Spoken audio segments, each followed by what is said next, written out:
CEE, Central Europe Explained, an IDM podcast series powered by Erste Group. Episode 21, European Integration in Times of a Global Pandemic. Institutional challenges in the European Union have been exacerbated by the pandemic at the same time that the EU enlargement has been put aside. The Recovery Fund Next Generation EU, agreed in July 2020 by the European Council, brought hope of further integration and collaboration. But will we observe institutional changes and a shift in power relations towards Central and Southeastern Europe?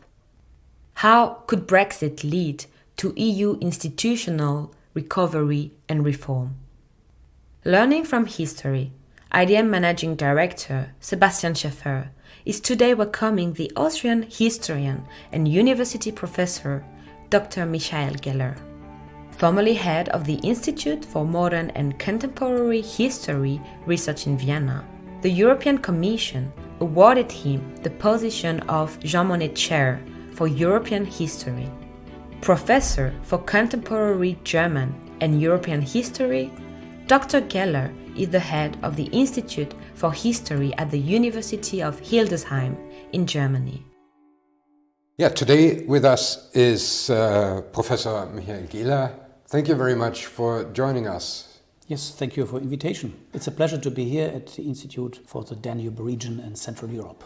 It's a pleasure to be able to talk with you about a very important topic. We want to focus in this episode as a start on some sort of post-COVID recovery and look at the challenges that the pandemic has brought on European integration. In our last episode, we have talked about the new multi-annual financial framework. We have talked about the biggest addition to this budget in history with Next Generation EU. For the first time, the European Union will be able to actually borrow money and actually become some sort of autonomous when with regards to the budget. Do you think that this is a one-time special occasion, or is it something that brings us into a deeper European integration in the future? First of all, let me say that in the very beginning of the outbreak of the pandemic, the European Union was not really prepared. So I would like to say one slept in Brussels, first of all. And the nation states, the so-called member states, they took their chance. First of all, in order to close the borders, to go unilaterally in the forefront. But then, March, April, this changed, and the Commission, under the leadership of Ursula von der Leyen, took more and more the lead. And also we could realize when we observed these processes that the member states realized that without a coordinated cooperation, they would not have a real success in order to overcome the problems. So it was, I think, a very important attempt made by Emmanuel Macron, Angela Merkel and Ursula von der Leyen. It's a kind of triangle, Paris, Brussels and Berlin, to take the initiative. And Ursula von der Leyen talked about a new Marshall Plan for Europe, not really referring to the US European Recovery Program, late 40s, early 50s at this time. Especially to your question, I think yes, it is a change because we could observe the combination between the mehrjähriger Finanzrahmen der Europäischen Union, so the multi-annual financial framework of the European Union, connected with the recovery program. And you mentioned it fully correctly that for the first time the European Union can borrow money, and this would mean also a change in the financial architecture of the European Union. But the question is, can we really observe institutional changes? And I doubt. On the one hand, yes, it's a change. That means more room of maneuver for the European Union, but in close cooperation with the heads of states and governments, and you very well know they need the green light by Paris, by Berlin, as it was in history. We should not forget that the foundation of the European coal and steel community was a foundation by nation states, by member states, and they define themselves as the masters of the treaties. So actually, I cannot see a real strong institutional change. If we compare that scenario with the American Marshall Plan, we had the Congress in Washington, we had special agencies in the receiving countries of the Marshall Funds. So we had so-called economic agencies managing the distribution of the Marshall Fund means in the different European member states. I don't think that this for Italy or for Hungary, where, let's say, special EU agencies are situated in Rome, in Budapest, in order to look in which direction will the money go. So that's one thing. I do not see also a real strengthening of the European Parliament. It was outside when the decisions were made which means could be found for overcoming the pandemic. The European Parliament also blamed the Commission for not producing much more transparency concerning the corona policy. So yes and no. Thank you very much. So you see that the power will still be remaining with the member states. Now you have mentioned that there is this triangle that consists of the Commission, Paris and Berlin. We are also working here a lot on Central and Eastern Europe. So my next question would be, do you see a shift in the power relations where the countries of Central and Eastern Europe can potentially build a stronger connection and also play a bigger role in the future of European integration, especially now that we see that there are challenges where the European Commission tries to play a bigger role and tries to use the funds that they have in order to make countries adhere to the very core values of the European Union? I think it's a further challenge for growing much more together concerning the earlier former candidate and then member states and the older ones, the so-called founding member states. Corona puts them more together because Hungary, Poland, Slovakia, the Czech Republic were also very dependent on support, on help in order to overcome the pandemic. And it's interesting to see what you said, that the Commission tried to combine the permission for delivering these means with the aspects of the values of the European Union. And it's interesting that the European Parliament also took the offensive in order to blame the Commission not to be strong enough and hard enough in order to put pressure on the governments in Poland, in Hungary, and the European Parliament asked also the European Court of Justice, situated in Luxembourg, in order to put also pressure on the Commission to be more eager, claiming the commitment to the European values. So I think it's a chance, it's a possibility, and Hungary, Poland and other ones are forced to think about a stronger commitment to European right, to law and to the values.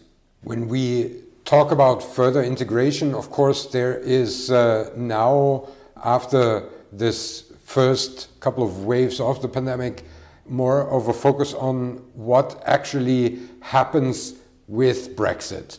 We can see now clearly what the results are.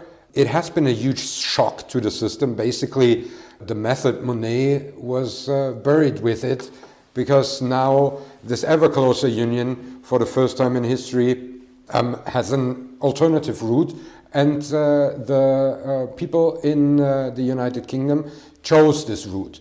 There will be certain ramifications out of this, certainly. We can see right now that there is some sort of positive aspect in the sense that this catastrophe leads to a higher opinion in the member states about European integration. But will this be a lasting effect, or do you see as soon as all these post-pandemic recovery also happens in Great Britain, that this positive spin that we see at the moment could turn further into disintegration? First of all, we talked before this new question about the values, and I have to say, as a historian, Europe never was a totally homogeneous space region of the same values. We have very different, cultural identities and national identities, and also different approaches by the candidate member states to the European Union, also the older member states. And if you take the UK example and the Brexit decision of 2016, we have to say that it was not a unique opinion. So UK was and is divided up to that day. So you know well that the Scottish people and the Northern Irish people voted for Remain. And it was Wales and England, more or less, for the Brexit. We have to keep in mind the history that UK was a latecomer, being member in 1973 at a time where we had an economic crisis in the 70s. The experience were not so good as those of the founding member states in the 50s when, we had the economic miracle in Europe. And we have also to say that we have different histories of opting outs by the UK, starting with the fees, the member fees, starting with the commitment to the European currency system, and. And it's also interesting to see that a decade before the Brexit referendum took place, the Tories decided to step out of the common faction of the European Parliament with the European People's Party and the European Democrats. So the effect was, interestingly enough, that a surprise. Brussels, you remember well, the Commission's president at that time, Jean-Claude Juncker, didn't expect that outcome. I think no real historical awareness was there about the different, ambivalent relationship between the UK and the officials, diplomats and politicians towards the European Union process. So one was very shocked. But as an historian at that time, I was not so shocked. I foresaw a very much divided outcome. The effect is, the first weeks after the referendum, I got the impression that the populist parties in Europe tried to exploit that result for their own purposes. But they realized after a few months that it is very counterproductive to talk about this Brexit as a chance for the Netherlands, for Austria, for example, because the negative effects became obvious. So a strong divide of the notion of the nation itself, polarization between the different parties and in the parties themselves. So, and it was also clear that the outcome would be a lose-lose situation for all sides.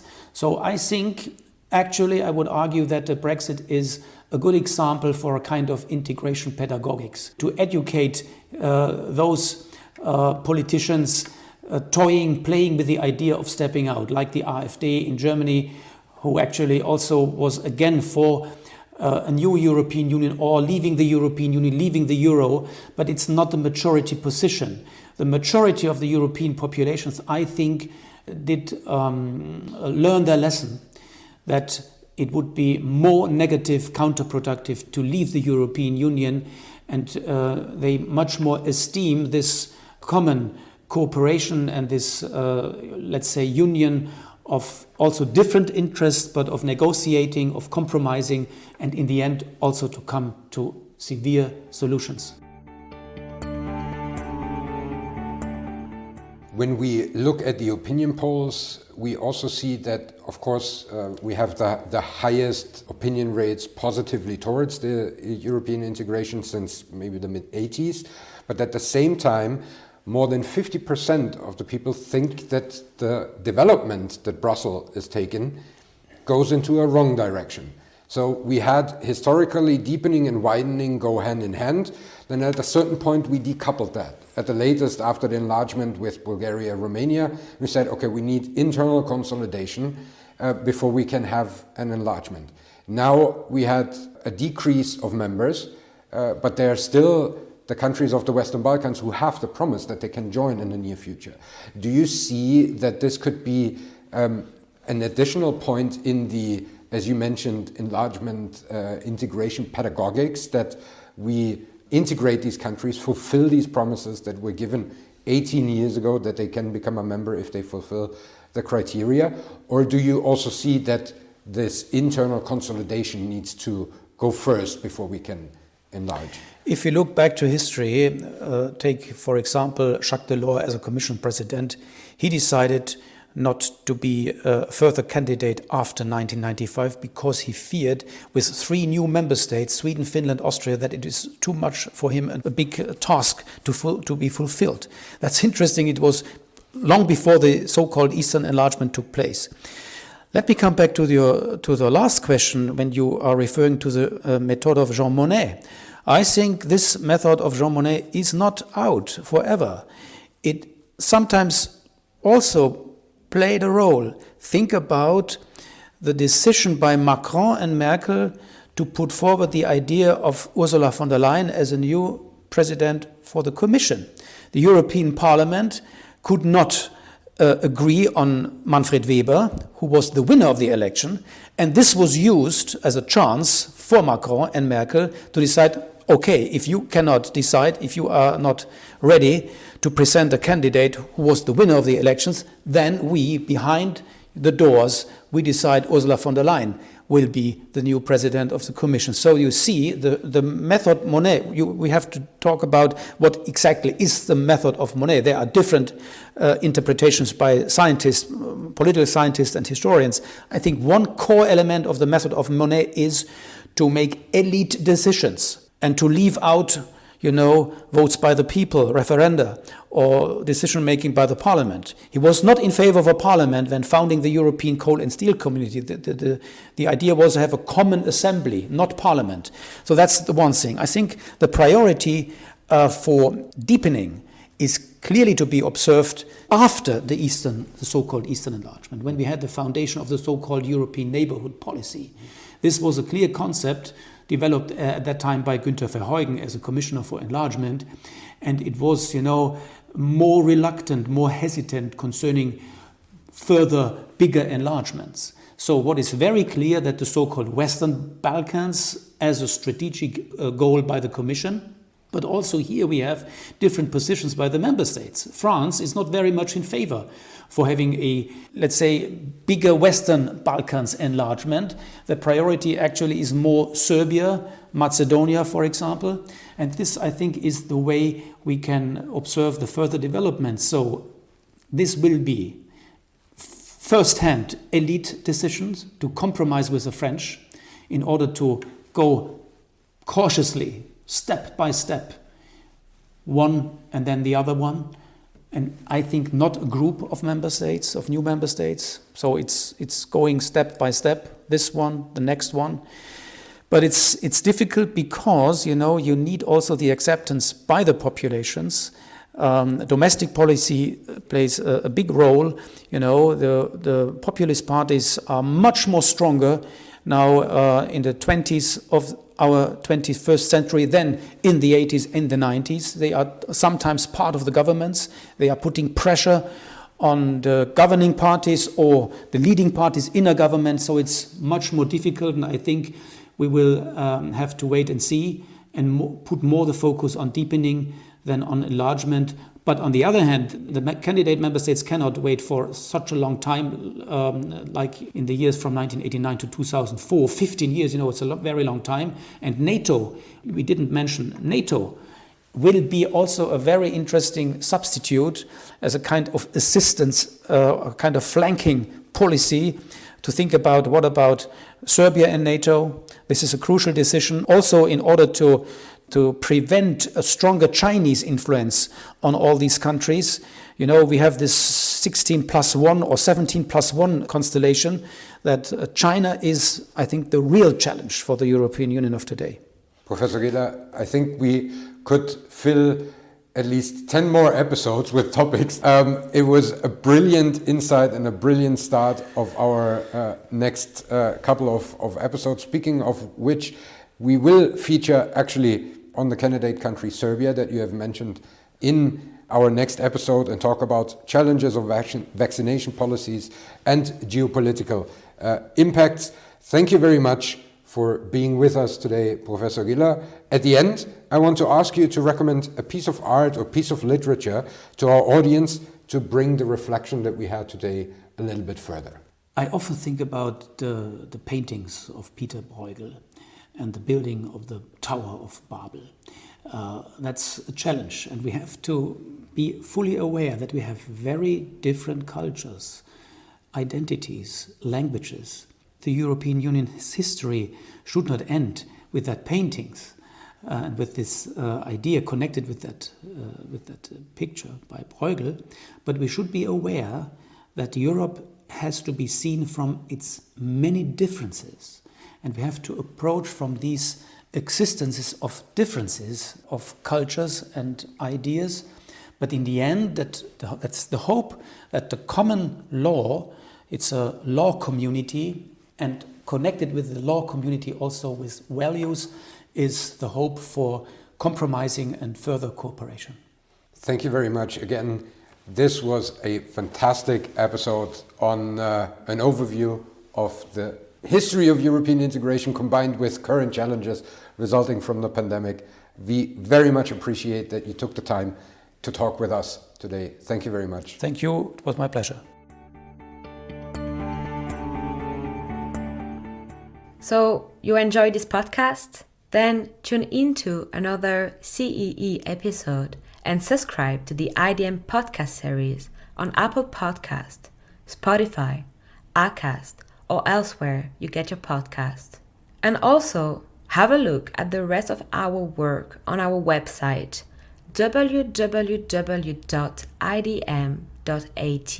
For any feedback or podcast collaboration, feel free to contact me at e.honteberry@idm.at. The email is in the description below. This was CEE, Central Europe Explained, a podcast series produced by the Institute for the Danube Region and Central Europe, powered by Erste Group, with the ongoing participation of Daniela Paiden, Malvin Natalik, Daniel Martinek, and Sebastian Schäffer. Production and editing, Emma Honteberry. Proofreading, Jack Gill. IDM Podcast. Institut für den Donauraum und Mitteleuropa. Institute for the Danube Region and Central Europe. European Perspectives. Regional Actions. Cooperation and expertise since 1953.